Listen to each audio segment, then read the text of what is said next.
Hello दोस्तों, एक बार फिर से स्वागत है आपका क्वालिटी एजुकेशन के अपने इस प्लेटफॉर्म पर। तो अपनी पॉलिटी की रेगुलर सीरीज चल रही थी जिसमें हमने राष्ट्रपति का टॉपिक कंप्लीट कर लिया था। राष्ट्रपति से संबंधित जो भी संविधान में प्रावधान है हमने वो कंप्लीट कर लिया। अब आज का जो हमारा टॉपिक है, भारत के अब तक जो भी राष्ट्रपति रहे उनके बारे में हम पढ़ेंगे, क्योंकि एग्जाम में प्रश्न कई बार यहां से भी भारत के जो राष्ट्रपति रहे हैं, अब देखो संविधान में तो राष्ट्रपति के वर्णन हमें नहीं मिलेगा, लेकिन क्योंकि हम राज्य व्यवस्था पढ़ रहे हैं, सिर्फ संविधान नहीं पढ़ रहे हैं, तो हमें राष्ट्रपति और उनके कार्यकाल में जो भी महत्वपूर्ण घटनाएं जो एग्जाम में पूछी जाती है उनके बारे में हम जरूर अध्ययन कर लेंगे। ठीक है, तो शुरुआत करते हैं। देखो, सबसे पहले तो एक बेसिक सवाल तो ये आता है कि जो भी राष्ट्रपति बने, अब तक व्यक्तिगत रूप से 15 राष्ट्रपति भारत के बन चुके हैं। कई बार तो सीक्वेंस पूछ लिया जाता है भाई किसके बाद कौन आया, यहां फिर कई बार मिलान करने के लिए आ जाता है कि एक तो क्रम आ जाता है भाई कौन से क्रम के आप सही क्रम जमाओ, ये आ जाता है। कई बार मिलान करने वाला भी 9वें कौन से थे, 8वें कौन से थे, छठे कौन से थे। तो हमें शुरुआत के 4-5 याद रहते हैं, लास्ट के 4-5 याद रहते हैं, लेकिन बीच में बड़ा कंफ्यूजन रहता है। तो सबसे पहले तो वही कवर कर लेते, क्लियर कर लेते हैं भाई राष्ट्रपति का सही क्रम क्या। अब एक साथ 15 को याद करना, हमें कोई भी पूछे तो बता सकते हैं ये राष्ट्रपति रहे हैं, लेकिन क्रम कई बार मिस हो जाता है। तो देखो, क्रम के लिए तो सबसे पहले मैंने यहाँ पर ट्रिक लिख दी, इस ट्रिक को आप अच्छे से याद रख लेना और इससे आपको क्रम हमेशा के लिए याद रह जाएगा। अब देखो, ये ट्रिक मैंने इंटरनेट से ली है। इंटरनेट में बहुत बड़ी मतलब कोई भी अगर आप खोलोगे राष्ट्रपति की ट्रिक तो यही मिलने वाली, मतलब बड़ी पॉपुलर ट्रिक है, बड़ी मजेदार सी है। लेकिन देखो, अब यहाँ पर आपको दिख रही होगी 3 लाइन की, लेकिन अगर आप जब से पढ़ेंगे तो एक ऐसा रिदम बनेगा कि आराम से आपको ये लाइन याद हो जाएगी। मैं जब भी पढ़ाता हूँ ये मुख पे मुझे याद है, तो आप इसको हमेशा इस एक लाइन को अगर आप अच्छे से याद कर लेंगे तो आप राष्ट्रपति का क्रम कभी नहीं भूलेंगे और आराम से याद हो सकती है 3-4 बार रिवाइज करने पर। देखो क्या लिखा हुआ है, राजू की राधा जाकर गिरी फखरुद्दीन रेड्डी की जेल में। एक लाइन यहां पर कंप्लीट हुई। देखो, राजू की राधा जाकर गिरी फखरुद्दीन रेड्डी की जेल में, तब रमाशंकर नारायण की कलम से प्रतिभा निकली प्रणव राम मुर्मू की। ये लाइन याद रखनी है और आपको सारे 15 के 15 राष्ट्रपति बिल्कुल सीक्वेंस में यहां पर लिखे हुए मिल जाएंगे। अब ये इसको क्या करना है, कैसे याद करना, 2 बार 3 बार आप अपनी कॉपी में लिखिए। याद नहीं है तो 3 बार लिखने में, 4 बार लिखने में इसको दोहराएंगे, याद हो जाएगी। और एक बार याद हो गई फिर आपकी ये टेंशन खत्म हो जाएगी कि अब याद कैसे रखे, सीक्वेंस कैसे याद रखे, सारे सीक्वेंस इसमें मिल जाए। अब देखो, हम एक एक राष्ट्रपति का पहले नाम लिखते हैं। राजू से क्या याद रखना है, जहां जहां मैंने अंडरलाइन किया है रेड लाइन से, वहां पर एक एक राष्ट्रपति का नाम है। राजू से क्या याद रखेंगे, राजू से याद रखेंगे डॉक्टर राजेंद्र प्रसाद। राधा से क्या याद रखेंगे, डॉक्टर सर्वपल्ली राधाकृष्णन। जाकर से डॉक्टर जाकिर हुसैन। गिरी से वीवी गिरी। फखरुद्दीन से डॉक्टर यहाँ पर फखरुद्दीन अली अहमद आ देंगे। रेड्डी से नीलम संजीव रेड्डी। जेल से ज्ञानी जेल सिंह। रमा से रामास्वामी वेंकट रमन। शंकर से डॉक्टर शंकर दयाल शर्मा। नारायण से के आर नारायणन। कलम से हम याद रखेंगे डॉक्टर एपीजे अब्दुल कलाम। प्रतिभा से प्रतिभा पाटिल। प्रणव से श्री प्रणब मुखर्जी।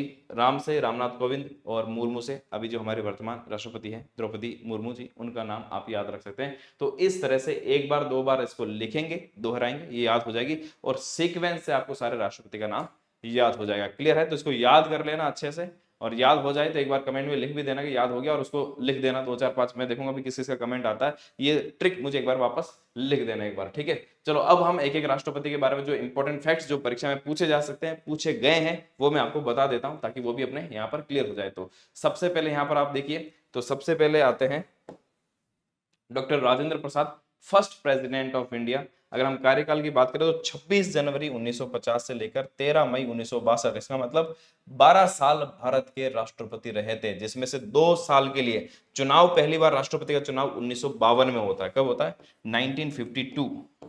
उसके पहले 1950 से लेकर 1952 तक ये राष्ट्रपति निर्वाचित नहीं हुए थे, चुनाव नहीं हुआ था, मनोनीत किए गए थे। तो एकमात्र राष्ट्रपति है जो निर्वाचित भी हुए, मनोनीत भी हुए।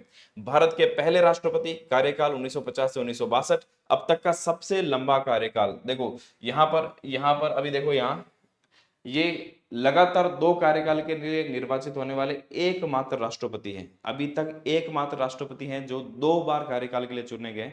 इसके अलावा कोई भी राष्ट्रपति 2 कार्यकाल के लिए नहीं रहा। तो 2 कार्यकाल का मतलब कितना हो गया, 5 और 5 10 साल, प्लस ये 2 साल मनोनीत भी रहे, तो टोटल इनका कार्यकाल कितना हो गया, 12 साल। अब अगर फ्यूचर में कोई राष्ट्रपति 2 साल के लिए हो भी जाता निर्वाचित, तो भी सबसे लंबा कार्यकाल हमेशा के लिए अब किसका रहने वाला है, डॉक्टर राजेंद्र प्रसाद का ही रहने वाला है। कोई राष्ट्रपति यदि 3 बार बन जाता है तब इनका रिकॉर्ड टूटेगा, बाकी नहीं टूटने वाला है। तो सबसे लंबा कार्यकाल फिलहाल 1950 से इन्हीं का चल रहा है। क्लियर है? एकमात्र राष्ट्रपति, और मैंने आपको बताया भी जहां पर भी एकमात्र आए कि अभी तक ऐसे एकमात्र है तो वो इंपॉर्टेंट हो जाता है, याद रखना। एकमात्र राष्ट्रपति जो मनोनीत भी हुए, निर्वाचित भी। मनोनीत कैसे? 1950 से 1952, फिर 1952 में निर्वाचन होता है, चुनाव होता है, और 1952 से ये बनते हैं। 1952 में चुनाव क्यों हुआ? क्योंकि चुनाव कौन करते हैं? संसद के सदस्य भी हैं, विधानसभा के सदस्य। भारत में पहली बार संसद का गठन चुनाव 1952 में हुआ था, लोकसभा का। तो चुनाव ही 1952 में हुआ, तो राष्ट्रपति चुनाव कैसे होगा? ठीक है ना? तो तब तक जब तक व्यवस्था नहीं बनी थी तो 2 साल के लिए, क्योंकि ये संविधान सभा के स्थायी अध्यक्ष थे, उन्हीं को राष्ट्रपति बना दिया गया। ठीक है? लगातार 2 कार्यकाल के लिए निर्वाचित होने वाले भी एकमात्र राष्ट्रपति है। इससे पहले वो संविधान सभा के स्थायी अध्यक्ष भी थे, और 1962 में इनको भारत रत्न भी मिला है। और मैंने आपको एक इंपॉर्टेंट बात बताई भी थी है ना, अभी तक 3 बार हमने संयुक्त अधिवेशन बुलाया। तो 1961 में पहली बार बुलाया, उस समय राजेंद्र प्रसाद जो थे हमारे देश के राष्ट्रपति थे। प्रधानमंत्री कौन थे? प्रधानमंत्री थे पंडित जवाहरलाल नेहरू। फिर आते हैं डॉक्टर सर्वपल्ली राधाकृष्णन, भारत के दूसरे राष्ट्रपति और स्वतंत्र भारत के पहले उपराष्ट्रपति कौन बने थे? पहले राष्ट्रपति डॉक्टर राजेंद्र प्रसाद, उस समय उनके साथ पहले उपराष्ट्रपति लगातार 2 कार्यकाल के लिए डॉक्टर सर्वपल्ली राधाकृष्णन ही बने। 2 कार्यकाल के लिए उपराष्ट्रपति रहे। उसके बाद जब डॉक्टर राजेंद्र प्रसाद राष्ट्रपति से रिटायर्ड हो जाते हैं तब सर्वपल्ली राधाकृष्णन देश के राष्ट्रपति बनते हैं 13 मई 1962 से लेकर 13 मई 1967। महत्वपूर्ण घटनाएं देखते हैं। राष्ट्रपति बनने से पहले लगातार 2 कार्यकाल के लिए देश के पहले उपराष्ट्रपति बने थे 1952 से 1962। राष्ट्र उपराष्ट्रपति का काम क्या होता है? राज्यसभा की अध्यक्षता करना, सभापति उनका बनना। 1952 से राज्यसभा अस्तित्व में आई थी, 1952 से, ध्यान रखना ये 1950 से नहीं थे, ये 1952 से लेकर 1962 तक रहे थे। भारत रत्न से सम्मानित होने वाले प्रथम व्यक्ति में हम कह सकते हैं 1954 में 3 व्यक्ति थे, उनमें से एक व्यक्ति डॉक्टर सर्वपल्ली राधाकृष्णन भी है, तो हम प्रथम व्यक्ति के रूप में इनका नाम ले सकते हैं। महत्वपूर्ण घटनाएं इनके कार्यकाल की देखो, 1962 में ही भारत चीन युद्ध हुआ। हमने एक बात ये भी पढ़ी थी कि युद्ध की घोषणा कौन करता है? युद्ध का तीनों सेना को कमांडर कौन होता है? राष्ट्रपति ही होता है। उस समय ये राष्ट्रपति थे। तो बाहर एक तरह से देखा जाए तो इस युद्ध की घोषणा कौन कर रहा है? ऑफिशियली यहाँ पर राष्ट्रपति ही करते। तो इनके कार्यकाल में ये युद्ध हुआ। भारत पाकिस्तान युद्ध भी होता 1965, ये भी इनके कार्यकाल में हुआ। और जो सबसे महत्वपूर्ण बात, हम हर साल 5 सितंबर को शिक्षक दिवस मनाते हैं। वो किसकी याद में मनाते हैं? तो डॉक्टर सर्वपल्ली राधाकृष्णन, जो देश के उपराष्ट्रपति भी रहे, राष्ट्रपति भी रहे। उनका यह कहना था कि मुझे देश उपराष्ट्रपति या राष्ट्रपति के रूप में याद नहीं रखे, मुझे हमेशा एक शिक्षक के रूप में याद रखे। तो 5 सितंबर को इनके जन्म दिवस को शिक्षक दिवस घोषित किया गया, और हम हर साल 5 सितंबर को शिक्षक दिवस इन्हीं के जन्म दिवस पर मनाते हैं। क्लियर? तीसरे राष्ट्रपति रहे थे डॉक्टर जाकिर हुसैन, भारत के पहले मुस्लिम राष्ट्रपति कह सकते हैं। तीसरे राष्ट्रपति और मुस्लिम राष्ट्रपति थे पहले। 13 मई 1967 से 1969 तक। 13 मई 1967 से 1969 तक। इसका मतलब लगभग 2 साल तक के लिए ही इनका कार्यकाल रहा है। क्यों? पहले राष्ट्रपति थे जिनकी पद पर रहते हुए मृत्यु हो गई थी। यहां पर देखते हैं हम इनके कुछ इंपॉर्टेंट फैक्ट जो परीक्षा में पूछे जा सकते हैं। एक तो भारत के पहले मुस्लिम राष्ट्रपति डॉक्टर जाकिर हुसैन। ओवरऑल बात करें तो तीसरे राष्ट्रपति थे। प्रथम राष्ट्रपति जिनकी पद पर रहते हुए मृत्यु होगी 1969। और जब हमने कहा कि पद पर रहते हुए मृत्यु हो जाती है तब क्या होता है? अचानक से जब पद रिक्त होता है तब उपराष्ट्रपति जो होता है वो राष्ट्रपति का पद धारण कर लेता है। तो ध्यान देना, ऑटोमेटिक स्वतः ही ये एक्टिवेट हो जाता है पद, कि जैसे अचानक से राष्ट्रपति का पद रिक्त हुआ, उपराष्ट्रपति को मान लिया जाता है कि वो राष्ट्रपति पद पर है, क्योंकि राष्ट्रपति पद कभी भी खाली नहीं रहता है, वो उस पर आ जाता है। फिर बाद में उनको शपथ वगैरह सारी चीजें हो जाती है। राष्ट्रपति बनने से पहले उपराष्ट्रपति भी रह चुके हैं, राज्यपाल भी रह चुके हैं, तो ये भी याद रखना। और 1963 में भारत रत्न इनको भी मिल चुका था। तो अभी तक हम लगातार 3 पढ़ चुके हैं, अभी चौथे भी आएंगे। 3 पढ़ चुके हैं जिनको डॉक्टर राजेंद्र प्रसाद भारत रत्न से सम्मानित है। सर्वपल्ली राधाकृष्णन जिनको तो सबसे पहले ही मिला था वो सम्मानित है, 1963 में इनको मिला, ये सम्मानित है। देखो, इनकी मृत्यु के पश्चात उस समय तत्कालीन उपराष्ट्रपति जो थे वीवी गिरि जी, उनको कार्यवाहक राष्ट्रपति बनाया गया, लेकिन उनके द्वारा उपराष्ट्रपति पद से त्याग पत्र दे दिया गया। तो अब क्या हुआ? राष्ट्रपति भी नहीं है, उपराष्ट्रपति भी पद पर नहीं है उस समय। तो ये घटना हुई थी। उस समय तत्कालीन सीजे मोहम्मद हिदायतुल्लाह को कार्यवाहक राष्ट्रपति बनाया गया। 20 जुलाई 1969 से 24 अगस्त 1969 तक ये कार्यवाहक राष्ट्रपति रहे थे। तो ये पहली घटना थी जिसमें CJI, chief justice of India, पहली घटना है और एकमात्र घटना जब सीजेआई को चीफ जस्टिस ऑफ इंडिया को राष्ट्रपति का पद कार्यवाहक सौंपा गया यहाँ पर। ठीक है? उसके बाद आप देखिए, उसके बाद राष्ट्रपति बनते हैं वीवी गिरी, भारत के पहले कार्यवाहक राष्ट्रपति भी रहे थे ये। कब? जब डॉक्टर जाकिर हुसैन की मृत्यु हो जाती है, पहले थे जिनकी मृत्यु हुई तभी कार्यवाहक राष्ट्रपति भी रहे। 24 अगस्त 1969 से लेकर 24 अगस्त 1974 तक इनका कार्यकाल रहा था।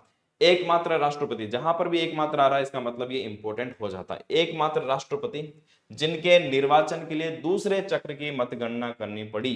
उनके उसके उस समय मुख्य प्रतिद्वंद्वी कौन थे? नीलम संजीव रेड्डी। दूसरे चक्र की गणना क्यों करनी पड़ी ये भी मैंने आपको तो कुछ समझाया था, जब कि भाई राष्ट्रपति जब खड़े होते हैं तो जरूरी नहीं है कि दो है, दो से ज्यादा भी खड़े हो सकते हैं। दो से ज्यादा जब खड़े होते हैं और जब लगभग लगभग बराबर जिसको 50% प्लस वन वोट नहीं मिल जाता है तो उसको दूसरे चक्र की गणना करनी पड़ी। यहाँ पर क्या है कि कांटे की टक्कर थी दोनों में और किसी को भी 50% वोट नहीं मिल पाए, फिर दूसरे चक्र की गणना करी, तब जाकर वीवी गिरी राष्ट्रपति के लिए निर्वाचित हुए। तो एकमात्र राष्ट्रपति अभी तक ऐसे हुए जिसमें दूसरे चक्र की गणना करनी पड़ी, जिसमें किसी को भी पहली बार में 50% प्लस वन वोट नहीं मिला, तो एकमात्र कंडीशन ये रही थी, है ना। इस समय एक्चुअल में क्या थी, कांग्रेस दो हिस्सों में बट गई थी, ठीक है। तो एक तो जो ओल्ड कांग्रेस थी और एक कांग्रेस वो तो जो इंदिरा गांधी के सपोर्ट में थी, ठीक है। अब जो ओल्ड कांग्रेस थी वो नीलम संजीव रेड्डी को सपोर्ट कर रहे थे, पर इंदिरा गांधी उस समय प्रधानमंत्री थी और वो नहीं चाहती थी कि नीलम संजीव रेड्डी राष्ट्रपति बन जाए, ठीक है।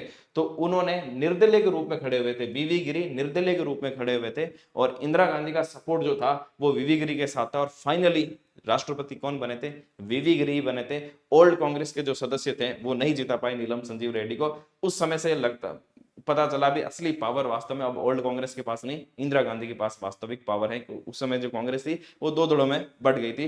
वीवी गिरी राष्ट्रपति निर्वाचित हो गए थे, जबकि ये कांग्रेस के ऑफिशियल उम्मीदवार ये थे, ये निर्दलीय के रूप में खड़े होकर भी जीत गए थे, ठीक है। इससे पहले वीवी गिरी उपराष्ट्रपति रह चुके थे, कार्यवाहक राष्ट्रपति के रूप में भी पद धारण कर चुके थे और इनको भी 1975 में, देखो जब कार्यकाल पूरा हुआ उसके बाद भारत रत्न से सम्मानित किया गया। अभी तक हम 4 राष्ट्रपति पढ़ चुके हैं, चारों ही भारत रत्न से सम्मानित भी है। नेक्स्ट, फखरुद्दीन अली अहमद, भारत के 5वें राष्ट्रपति और दूसरे मुस्लिम राष्ट्रपति, 24 अगस्त 1974 से लेकर 11 फरवरी 1977। देखो यहां पर भी क्या, यहां पर भी कार्यकाल 3 साल का ही हो रहा है। दूसरे मुस्लिम राष्ट्रपति और दूसरे ही राष्ट्रपति जिनकी पद पर रहते हुए मृत्यु हुई, पहले डॉक्टर जाकिर हुसैन थे, उनकी भी पद पर रहते हुए मृत्यु हुई और फखरुद्दीन अली इनकी भी पद पर रहते हुए मृत्यु हो गई थी। तो भारत के दूसरे मुस्लिम राष्ट्रपति और इनकी भी पद पर रहते हुए मृत्यु हो गई। 25 जून 1975 की जो घटना है, आपातकाल की घटना, वो इन्हीं के कार्यकाल में लगी थी। आपको पता होगा कि राष्ट्रीय आपातकाल की घोषणा कौन करता है? राष्ट्रपति ही करता। तो वो इन्हीं के नाम से घोषणा हुई है, इन्होंने। हम याद किसको करते हैं कि इंदिरा गांधी ने लगाया था, पर एक्चुअल में वास्तव में तो क्योंकि सारी शक्तियां प्रधानमंत्री के पास ही होती है, प्रधानमंत्री के कहने पर ही वो आपातकाल लगाते हैं, पर लगाने की एक्चुअल औपचारिक घोषणा कौन करते हैं? औपचारिक घोषणा राष्ट्रपति ही करते हैं ना। आप उस समय का जो इंदिरा गांधी जी प्रधानमंत्री थी, उस समय उनका रेडियो पर जो आया था उद्बोधन, उसमें वो यही कह रही है कि आज रात से हमारे राष्ट्रपति जी ने आपातकाल की घोषणा, उन्होंने आपातकाल लगाया, आपातकाल की घोषणा की है। तो ध्यान रखना, इसमें जो 25 जून 1975 की घटना आते हैं, वैसे ये 25 जून की रात 12 बजे से, तो एक्चुअल में 26 जून की डेट से 25 जून को आपातकाल की वास्तव में घोषणा हुई थी, है ना, कि आज रात 12 बजे से। तो आज रात 12 बजे का मतलब वो 26 जून लग जाता, लेकिन घोषणा जो हुई थी वो 25 जून को हो गई थी। ये परीक्षा में क्योंकि सवाल आया था, तो एक्चुअल में आपातकाल जो लागू हुआ वो 26 जून से लागू होता है, ठीक है। इसको आप ध्यान रखना। आधार क्या था? आंतरिक अशांति के आधार पर। हालांकि बाद में इस शब्द को चेंज कर दिया गया, लेकिन उस समय जो लगा था वो आंतरिक अशांति के आधार पर ही लगाया गया था, ठीक है। घोषणा 25 जून को हुई थी, लागू 26 जून से हुआ था, ये भी आप लिख सकते हैं। पर क्योंकि ज्यादातर जो पॉपुलर डेट है वो 25 जून 1975 को, इसी को भी हाल में संविधान हत्या दिवस घोषित यहां पर किया गया सरकार के द्वारा। इनकी मृत्यु के उपरांत, मृत्यु हो गई थी पद पर रहते हुए, तत्कालीन उपराष्ट्रपति, उस समय के जो उपराष्ट्रपति थे बसप्पा दनप्पा जत्ती, ये उनका पूरा नाम था, BD जत्ती, उन्होंने कार्यवाहक राष्ट्रपति के रूप में पदभार संभाला था। लगभग 5 महीने ये कार्यकाल यहाँ पर रहा था इनका कार्यवाहक में। फिर नए राष्ट्रपति यहाँ पर आए थे, नीलम संजीव रेड्डी। नीलम संजीव रेड्डी वही हैं जो पहली बार वीवी गिरी से हार जाते हैं और दूसरी बार जब चुनाव लड़ते हैं तो निर्विरोध चुनाव लड़ते, मतलब कोई खड़ा ही नहीं होता है, ठीक है ना। तो ये बहुत इस तरह का केस, पहला केस तो ये था जिसमें दूसरे चक्र की गणना करनी पड़ी थी इनके केस में, और वीवी गिरी विजेता हो गए थे, यानी कि ये पहली बार चुनाव हार गए थे, लोकसभा के अध्यक्ष भी रह चुके हैं। और एकमात्र राष्ट्रपति हैं जो निर्विरोध निर्वाचित हुए थे। जब मतलब दूसरी बार, पहली बार हार गए थे, दूसरी बार जब खड़े हुए तो इनके सामने कोई खड़ा ही नहीं हुआ और निर्विरोध निर्वाचित हो गए। 25 जुलाई 1977 से लेकर 25 जुलाई 1982 तक ये देश के राष्ट्रपति रहे थे। तो एकमात्र राष्ट्रपति है जो कि निर्विरोध निर्वाचित हुए। इसके पहले लोकसभा के अध्यक्ष भी रह चुके और बैंकिंग सेवा आयोग से संबंधित विधेयक हेतु 1978 में संयुक्त अधिवेशन आहूत इनके कार्यकाल में हुए। और द्रौपदी मुर्मू जी जब तक राष्ट्रपति नहीं बनी थी तब तक सबसे युवा राष्ट्रपति भी इन्हीं का नाम आता था। अब द्रौपदी मुर्मू जी का नाम आता है। उसके बाद आते हैं नीलम संजीव रेड्डी के बाद ज्ञानी जैल सिंह, भारत के पहले सिख राष्ट्रपति। तो अल्पसंख्यक भी हैं, अल्पसंख्यक की बात करें तो तीसरे अल्पसंख्यक हो गए, लेकिन सिख के रूप में पहले राष्ट्रपति आ रहे हैं। कार्यकाल 25 जुलाई 1982 से 25 जुलाई 1987। देखो यहाँ पर इनके पहले, यहाँ से अगर हम देखें अगस्त और फरवरी चल रहा था, यहां से अभी जो लगभग हर राष्ट्रपति की डेट आ रही है वो जुलाई की डेट आ चुकी है। 25 जुलाई से 25 जुलाई का कार्यकाल हर राष्ट्रपति का यहां से शुरू होता है। अब जो भी राष्ट्रपति आप देख रहे हो 25 जुलाई से 25 जुलाई तक का कार्यकाल चलता है, वो यहां से एक तरह से शुरुआत हुई। नेक्स्ट यहां पर देखते हैं 25 जुलाई 1982 से 1987 ये भारत के राष्ट्रपति रहे थे। तो भारत के पहले सिख राष्ट्रपति, इससे पहले पंजाब के मुख्यमंत्री रह चुके थे, देश के गृह मंत्री भी रह चुके हैं, है ना, देश के गृह मंत्री भी रह चुके। जब इंदिरा गांधी की सरकार थी 1980 से लेकर 1984, तो देश के गृह मंत्री भी थे। ये बड़े पावरफुल व्यक्ति थे। और उसी समय आप देखोगे कि 1984 में आप यहाँ पर देश में ऑपरेशन ब्लू स्टार भी चला था। ठीक है, ऑपरेशन ब्लू स्टार चला गया 1984 में। उसी साल उस ब्लू ऑपरेशन के विरोध में एक तरह से देखा जाए तो इंदिरा गांधी की हत्या भी कर दी जाती है। यहाँ पर गृह मंत्री अगर देखा जाए तो उस समय आप देखो कि 1982 से पहले ये गृह मंत्री यही थे। इंदिरा गांधी जी नहीं चाहती थी कि जब इस तरह के सिखों के विरुद्ध ऑपरेशन चलाए तो सिख ही कोई गृह मंत्री हो, क्योंकि थोड़ी सी प्रॉब्लम हो सकती है। उन्होंने उनको गृह मंत्री पद से हटाकर राष्ट्रपति पद का उम्मीदवार बना दिया और राष्ट्रपति वो बन जाते 1982 में। और आपको पता है गृह मंत्री के पास पावर होती है बहुत, लेकिन राष्ट्रपति के पास इतनी कोई पावर नहीं होती है। ठीक है ना। वैसे वो जो ऑपरेशन ब्लू स्टार चलाया गया, आप मुझे बताओ कि ब्लू स्टार किसके द्वारा चलाया गया? सेना के द्वारा चलाया गया। सेना का कमांडर कौन होता है? सेना कमांडर राष्ट्रपति होता है। लेकिन जब ब्लू स्टार चलाया गया, सेना ने वो ऑपरेशन चलाया था, राष्ट्रपति को भनक तक नहीं थी कि अंदर जाके गोली, जब सारी घटना हो गई तो उसके बाद पता चला। ठीक है, तो उसी समय काफी रिश्ते बिगड़ गए थे ना। इनके रिश्ते फिर इंदिरा गांधी से भी इतने अच्छे नहीं रहे, बाद में राजीव गांधी से बिल्कुल अच्छे नहीं रहे, क्योंकि उसके बाद सिख दंगे भड़के थे और जिसको रोकने का सरकार ने कोई बहुत ऐसा प्रयास नहीं दिखाया था। इस वजह से राजीव गांधी जी की और ज्ञानी जैल सिंह जी राष्ट्रपति प्रधानमंत्री की इतनी अच्छी बनती भी नहीं थी। और ये एकमात्र राष्ट्रपति जिन्होंने जेबी वीटो का प्रयोग किया था। देखो मैंने कहा जहां पर भी एकमात्र आ रहा है इंपॉर्टेंट है। तो एकमात्र राष्ट्रपति जिन्होंने पॉकेट वीटो, जेबी वीटो का प्रयोग किया, कौन? ज्ञानी जैल सिंह। किस पर? भारतीय डाक संशोधन विधेयक 1986 का यह था। इसके बाद आते हैं रामास्वामी वेंकटरमन, आर वेंकटरमन, भारत के 8वें राष्ट्रपति। कार्यकाल 25 जुलाई 1987 से 25 जुलाई 1992 तक का इनका कार्यकाल रहा। एक इंपॉर्टेंट संविधान संशोधन जो कई बार परीक्षा में पूछा जाता है, 61वां संविधान संशोधन 1989। प्रधानमंत्री कौन थे? राजीव गांधी थे। लास्ट साल चल रहा था उनका कार्यकाल का और उन्होंने एक बहुत महत्वपूर्ण संशोधन किया था। हमारे जो वोट देने की उम्र है, पहले जो 21 साल थी उसको घटाकर 18 साल कर दिया। मताधिकार की आयु 21 वर्ष से घटाकर 18 वर्ष कर दी गई। ये सवाल कई बार एग्जाम में पूछा जा चुका है कि किस संविधान संशोधन के तहत ऐसा किया गया। 61वां संविधान संशोधन के तहत। प्रधानमंत्री कौन थे? राजीव गांधी। राष्ट्रपति कौन थे? रामास्वामी वेंकटरमन। और एक फैक्ट और भी आता कि इन्होंने 4 प्रधानमंत्रियों के साथ काम किया। कौन कौन थे? राजीव गांधी थे। राजीव गांधी का कार्यकाल 1984 से 1989 तक था, तो यहां पर थे। उसके बाद लगातार 3 राष्ट्रपति आते हैं, वीपी सिंह आते हैं, चंद्रशेखर आते हैं, पीवी नरसिम्हा राव आते हैं। उन सबके साथ इन्होंने कार्यकाल में काम किया और 3 प्रधानमंत्री को तो इन्होंने शपथ भी दिलाई थी, वीपी सिंह, चंद्रशेखर और पीवी नरसिम्हा राव। यही सेम डॉक्टर शंकर दयाल शर्मा के साथ भी आएंगे। वो भी 4 राष्ट्रपति के साथ काम करते हैं और 3 को शपथ दिलाते हैं। आगे बात करते हैं। तो अगले यही थे डॉक्टर शंकर दयाल शर्मा, भारत के 9वें राष्ट्रपति। 25 जुलाई 1992 से 25 जुलाई 1997 इनका कार्यकाल रहा। राष्ट्रपति बनने से पहले 3 राज्यों के राज्यपाल ये रह चुके हैं। याद रखना, कई बार पूछा जाता है कि इनमें से कौन राष्ट्रपति हैं जो राष्ट्रपति बनने से पहले उपराष्ट्रपति रह चुके हैं, या फिर ये पूछा था भाई इनमें से कौन थे जो राज्यपाल रह चुके हैं। वो सारा भी मैंने यहाँ पर लिखा। एक बहुत महत्वपूर्ण संविधान संशोधन 73वां और 74वां, ये किसके कार्यकाल में हुआ? ये भी डॉक्टर शंकर दयाल शर्मा के कार्यकाल में हुआ। प्रधानमंत्री कौन थे? पीवी नरसिम्हा राव थे, ये याद रखना। चार प्रधानमंत्रियों के साथ काम किया, कौन कौन? PV Narasimha Rao, Atal Bihari Vajpayee, HD Deve Gowda, Indra Kumar Gujral. ये चार प्रधानमंत्री थे जिन्होंने इनके साथ काम किया, और उसमें से तीन को उन्होंने शपथ दिलाई थी, और वो भी अंतिम वर्ष में, ठीक है, 1996 से 1997 जब अंतिम साल था, तो अटल बिहारी वाजपेयी, एचडी देवगौड़ा, इंद्र कुमार गुजराल, एक ही साल में उन्होंने तीन प्रधानमंत्रियों को शपथ भी दिलाई थी। प्रधानमंत्री को शपथ कौन दिलाते हैं? राष्ट्रपति ही दिलाते हैं। तीन तीन प्रधानमंत्रियों को इन्होंने शपथ उनके कार्यकाल में दिलाई थी।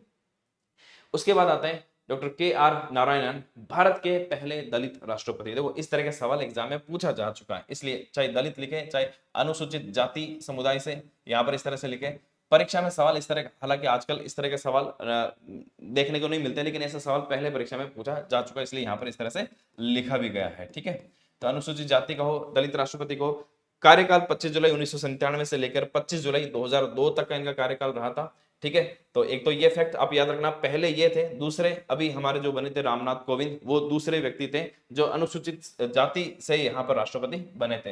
राष्ट्रपति बनने से पहले कई देशों में उच्चायुक्त और राजदूत भी रह चुके हैं, एम्बेसडर रह चुके हैं, और हाई कमिश्नर, मतलब बहुत विद्वान व्यक्ति थे। हाई कमिश्नर रह चुके हैं। हाई कमिश्नर मैंने आपको पहले बताया था कि जो भी कॉमनवेल्थ नेशन है वहां पर अगर कोई राजदूत लगता है तो फिर उनको राजदूत नहीं कहते हैं, उच्चायुक्त ही कहते हैं। तो उच्चायुक्त भी रह चुके हैं, राजदूत भी रह चुके हैं। और संयुक्त अधिवेशन इनके कार्यकाल में भी 3 बार हुआ, उसमें से एक कार्यकाल इनका था आतंकवाद निरोधक अधिनियम यानी पोटा एक्ट 2002। प्रधानमंत्री थे अटल बिहारी वाजपेयी, और इनके कार्यकाल में संयुक्त अधिवेशन बुलाया गया। अब सबसे इंपॉर्टेंट 11वें राष्ट्रपति, जिनके बारे में सवाल सीधा ऐसा आता है कि भारत के 11वें राष्ट्रपति कौन थे, या आता है कि डॉक्टर एपीजे अब्दुल कलाम किस क्रमांक के राष्ट्रपति थे। तो 11वें राष्ट्रपति स्पेशल इनका जरूर याद रख लेना, 11वां। जब आपको 11वां याद रहेगा तो इनके आगे पीछे का भी याद रख सकते हैं, 10वें कौन थे, है ना, 12वें कौन थे, ये भी आपको याद रह जाएगा। वैसे तो मैंने आपको जो ट्रिक बताई उससे आप सारा सीक्वेंस अब लिख सकते हैं। डॉक्टर एपीजे अब्दुल कलाम भारत के राष्ट्रपति बनने वाले पहले वैज्ञानिक जो राष्ट्रपति बने, 25 जुलाई 2002 से 25 जुलाई 2007। तो भारत के 11वें राष्ट्रपति रहे, 2002 से 2007 इनका कार्यकाल। प्रथम वैज्ञानिक राष्ट्रपति, मिसाइल मैन ऑफ इंडिया नाम से जाने जाते थे, और भारत रत्न से सम्मानित, राष्ट्रपति बनने से पहले भारत रत्न से सम्मानित हो चुके थे 1997 में। इससे पूर्व भारत सरकार के वैज्ञानिक सलाहकार भी रह चुके थे। इन्हीं के गाइडेंस में, इन्हीं के नेतृत्व में आप देखेंगे कि पोखरण में परमाणु परीक्षण हुआ था, वो इन्हीं के नेतृत्व में हुआ था। जन्म थोड़ा सा डिटेल जानना जरूरी है डॉक्टर एपीजे अब्दुल कलाम, क्योंकि बहुत प्रसिद्ध व्यक्तित्व रहे हैं, उन पे काफी अलग अलग तरह के सवाल पूछे जाते हैं। तो 15 अक्टूबर 1931 को इनका जन्म हुआ, और ध्यान रखना ये डेट भी इंपॉर्टेंट है, 15 अक्टूबर। इसी दिन विद्यार्थी दिवस या छात्र दिवस भी घोषित हो रखा है, तो ये भी याद रख लेना। जैसे शिक्षक दिवस वैसे छात्र दिवस भी है। 15 अक्टूबर को छात्र दिवस के रूप में याद रखा जाता है, 5 सितंबर को शिक्षक दिवस के रूप में याद रखा जाता है। रामेश्वरम तमिलनाडु में इनका जन्म हुआ। मृत्यु कब हुई? तो 27 जुलाई 2015 को। अंतिम समय में भी देखो, अंतिम समय में 2015 में भी ये देश के लिए काम कर रहे थे, देश को, युवाओं को जागृत करने के लिए, उनको मोटिवेट करने के लिए भी, देश का भविष्य कैसा होना चाहिए, देश का भविष्य भी युवाओं के हाथ में। तो आईआईएम शिलोंग में अपना उद्बोधन दे रहे थे, अचानक हार्ट अटैक आया, वहीं गिर गए। अब ऐसा फुटेज आपने कई जगह देखा होगा। और मतलब मृत्यु भी कितनी शानदार, जीवन कितना शानदार है वो हम सब जानते हैं। मृत्यु भी कितनी शानदार की अंतिम समय ऐसा नहीं था कि 5 साल 10 साल बेड पर रहे या फिर बीमार रहे, उस तरह से अंतिम समय में, अंतिम क्षण भी उनकी जो सांस निकली थी, उस समय भी वो देश के लिए समर्पित होकर काम कर रहे थे। इसलिए हम डॉक्टर एपीजे अब्दुल कलाम का, देखो हम सब की नजरों में एक अलग ही सम्मान है ना। मतलब ऐसे राष्ट्रपति रहे जिन्होंने जीवन में आप देखोगे जीवन में बहुत जो कमाया वो सिर्फ मतलब देश को सारा समर्पित था उनका। ये इस तरह के राष्ट्रपति इनके लिए ये जाने जाते हैं। यहाँ पर आप देखोगे कुछ पुस्तकें उनके द्वारा जो लिखी गई वो कई बार एग्जाम में पूछी जा चुकी, तो ये याद रखना। जैसे ये इनकी सबसे फेमस पुस्तक है अग्नि की उड़ान, मौका मिले तो इसको जरूर पढ़ना। विंग्स ऑफ फायर नाम से इंग्लिश में, हिंदी में अग्नि की उड़ान नाम से इनकी बायोग्राफी, पूरी लाइफ की इसमें लिखा हुआ है। और सेकंड पार्ट जो है वो टर्निंग पॉइंट, जब वो राष्ट्रपति रहे थे उसके बारे में इसमें लिखा हुआ। ये ज्यादा है पढ़ना, बहुत अच्छी आपको बुक पढ़ने को ये मिलेगी। तो ये जरूर कभी मौका मिले तो जरूर पढ़ना, इनकी पूरी लाइफ स्टोरी इसमें आपको मिलेगी। इसके अलावा उन्होंने कुछ और लिखी, जैसे स्टूडेंट्स के लिए लिखी हुई है इग्नाइटेड माइंड्स, उस नाम से इंडिया फ्यूचर के लिए, इंडिया 2020 इनका विजन था भी, हम कैसे 2020 में भारत को एक विकसित राष्ट्र में बना सकते हैं, तो उसका विजन इसमें दिया हुआ है। इसके अलावा कुछ एक स्पिरिचुअल बुक जिसमें गाइडिंग सोल्स जिसको हम कह सकते हैं, इसके अलावा बहुत सारे बीच किताबें लिखी है, लेकिन ये इंपॉर्टेंट बुक्स का मैंने नाम लिखा है जिसपे एग्जाम में सवाल पूछा जाता है। इसके अलावा ओडिशा में जहां पर देखो व्हीलर द्वीप नाम से जहां पर रॉकेट का प्रक्षेपण किया था, पहले इसका नाम व्हीलर द्वीप नाम था, व्हीलर एक अंग्रेज था उसके नाम पर था, एक आइलैंड बना हुआ था व्हीलर आइलैंड उसको बोलते थे, व्हीलर द्वीप, उसका नाम अब चेंज करके क्या कर दिया गया, डॉक्टर अब्दुल कलाम द्वीप इसको कर दिया गया, ये भी ध्यान रखना। नेक्स्ट आगे देखते हैं, Pratibha Singh Patil first women president of India, तो पहली महिला राष्ट्रपति भारत की प्रतिभा देवी सिंह पाटिल, 2007 से लेकर 2012 25 जुलाई 2012 तक इनका कार्यकाल रहा। तो भारत की पहली महिला राष्ट्रपति, और इससे पहले राजस्थान की पहला महिला राज्यपाल भी वो रह चुकी है। ये आप इनके बारे में फैक्ट्स जो इंपॉर्टेंट है वो याद रख सकते हैं। फिर आते हैं प्रणब मुखर्जी, 2012 से लेकर 2017 तक भारत के राष्ट्रपति रहते हैं, और राष्ट्रपति बनने से पहले भारत सरकार में वित्त मंत्री भी रह चुके थे, रक्षा मंत्री भी रह चुके थे, विदेश मंत्री का पदभार भी संभाल चुके थे, और ऐसा अवसर भी आया था कि शायद प्रधानमंत्री भी बन सकते थे, लेकिन उस समय नहीं बन पाए, कांग्रेस भी छोड़ दी थी, फिर बाद में वापस कांग्रेस में आए, फिर भी बड़े बड़े पद वित्त मंत्री, रक्षा मंत्री और विदेश मंत्री का पदभार संभाले। 2019 में भारत रत्न इनको सम्मानित किया गया। इनकी एक फेमस पुस्तक भी है, द कोएलिशन ईयर्स 1996 से 2012। कोएलिशन का मतलब होता है गठबंधन का काल, कोएलिशन का मतलब गठबंधन सरकार होती है, उसको कोएलिशन गवर्नमेंट बोलते हैं। तो इन्होंने जो लिखा है इसका हिंदी अनुवाद करें तो द कोएलिशन ईयर्स मतलब गठबंधन का काल, जो 1996 से 2012 का था, इसके ऊपर उन्होंने पुस्तक लिखी थी, उसमें क्या क्या घटनाक्रम हुआ उसके बारे में। इसके बाद आते हैं श्री रामनाथ कोविंद, ये व्यक्तिगत रूप से अगर हम बात करें तो भारत के 14वें राष्ट्रपति हैं, लेकिन कार्यकाल की बात करें तो एक जोड़ लेना है, क्योंकि राजेंद्र प्रसाद 2 बार रहे, तो कार्यकाल तो 15वां हो गया, ठीक है, लेकिन व्यक्तिगत रूप से 14वें हैं, 2017 से 2022। राष्ट्रपति बनने से पहले ये भी बिहार के राज्यपाल थे, 2 बार राज्यसभा सांसद रह चुके हैं, और उस समय मुख्य प्रतिद्वंदी के रूप में श्रीमती मीरा कुमार इनकी प्रतिद्वंदी थी, ठीक है, वो कांग्रेस की तरफ से समर्थित थे, ये एनडीए की तरफ से ये थे। और अभी हम बात करें वर्तमान में श्रीमती द्रौपदी मुर्मू, जिनका कार्यकाल 25 जुलाई 2022 से शुरू हुआ और आगे कंटिन्यू चल रहा है। व्यक्तिगत रूप से 15वीं राष्ट्रपति है देश की, ये याद रख लेना, लास्ट में है तो बहुत इंपॉर्टेंट है कि द्रौपदी मुर्मू के बारे में पूछा जाए तो व्यक्तिगत रूप से बात करें तो व्यक्ति अब तक 15 बन चुके हैं, ये 15वीं है। कार्यकाल की बात करें तो 16वीं राष्ट्रपति देश की है। 20 जून 1958 मयूरभंज ओडिशा में, और जब राष्ट्रपति बनी थी तो 64 साल 1 महीना कुछ एज थी। सबसे युवा राष्ट्रपति में अब इनका नाम आता है। सबसे यंग एज में राष्ट्रपति बनने वाली कौन, द्रौपदी मुर्मू, तो सबसे युवा राष्ट्रपति में इनका नाम आता है। क्लियर है, ये आप याद रख सकते हैं। स्वतंत्र भारत में जन्म लेने वाली ये पहली राष्ट्रपति है जिनका जन्म 1958 में हुआ। 1947 के बाद पहली व एकमात्र, अभी पहली भी है और अभी तक एकमात्र भी है, आदिवासी समुदाय या जनजाति समुदाय से चुनी जाने वाली राष्ट्रपति, आदिवासी वो भी महिला, है ना।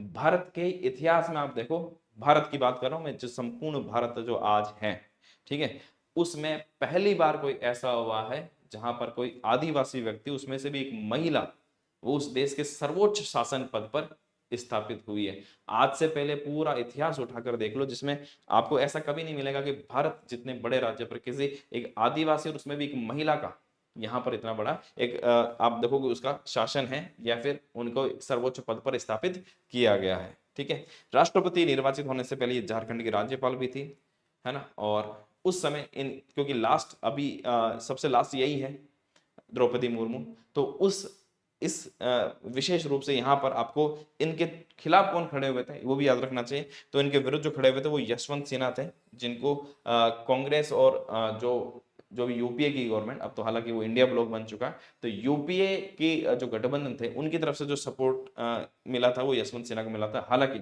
यशवंत सिन्हा भी एक टाइम से बीजेपी से ही जुड़े हुए थे लंबे समय से, फिर बीजेपी से अलग हो गए और इन्होंने द्रौपदी मुर्मू के खिलाफ चुनाव यहाँ पर लड़ा था। लेकिन क्योंकि जिनकी सरकार होती है ज्यादातर संभावना वही होता है कि वो जीतते हैं, द्रौपदी मुर्मू यहाँ से आसानी से चुनाव जीत गई थी। कुछ एक्स्ट्रा फैक्ट्स राष्ट्रपति से जुड़े हुए वो भी देख लेते हैं जो एग्जाम में पूछे जा सकते हैं। राष्ट्रपति का वेतन कितना है, तो अप्रैल 2018 से पहले 1.5 लाख रुपए था, उससे बढ़ाकर अब कितना कर दिया गया, प्रति माह वेतन जो है वो 5 लाख रुपए प्रति माह टैक्स फ्री ये वेतन इनको मिलता है। राष्ट्रपति जो भवन है जो बना हुआ है वो रायसीना हिल्स पहाड़ी पर बना हुआ दिल्ली में। इसके नक्शा का निर्माण 1911 में एडविन लुटियन के द्वारा तैयार किया गया, ये भी फैक्ट याद रख लेना। और इसमें जो रहने वाला प्रथम व्यक्ति था 1931 में लॉर्ड इरविन था, ठीक है, उस समय जो वायसराय था वो पहला व्यक्ति था। यही जो वायसराय भवन था बाद में राष्ट्रपति भवन के रूप में यहाँ पर बना दिया गया। तो यहाँ से हमारा ये टॉपिक कंप्लीट हो जाता है और ये सारी चीजें आपको पता ही होगी। वैसे क्वालिटी एजुकेशन ऐप अगर डाउनलोड नहीं कर रहा है तो डाउनलोड कर लेना, और रोजाना ये जो टेस्ट आते हैं ये टेस्ट आपको देने हैं। डेली के 20 प्रश्न आते हैं, अब तक 1000 से ज्यादा टेस्ट आ चुके हैं सबके लिए फ्री, यानी 20,000 प्रश्न, चाहे राज्य व्यवस्था हो, अर्थव्यवस्था हो, चाहे विज्ञान हो, उनके ये पर डे के मैंने लिखे हुए हैं। हर दिन ये टेस्ट होते हैं, अंग्रेजी, current affairs, Hindi, computer, reasoning, गणित, राजस्थान सामान्य ज्ञान, भारतीय इतिहास और भूगोल। तो इनका आप यहाँ पर डाउनलोड करके ये डेली फ्री टेस्ट का सेक्शन, वहां जाकर ये भी एक चीज शुरू कर दो। डेली के सिर्फ 10 मिनट लगते हैं, 10 मिनट आपको डेली देने चाहिए आपके। आप इसको एक हैबिट में बना लीजिए। अगर ये हैबिट में है तो आप लोगों के 6 महीने में आपकी बहुत सारी नॉलेज तो सिर्फ इन्हीं से आ जाएगी। ठीक है, मिलते हैं वापस नेक्स्ट वीडियो में। Thank you.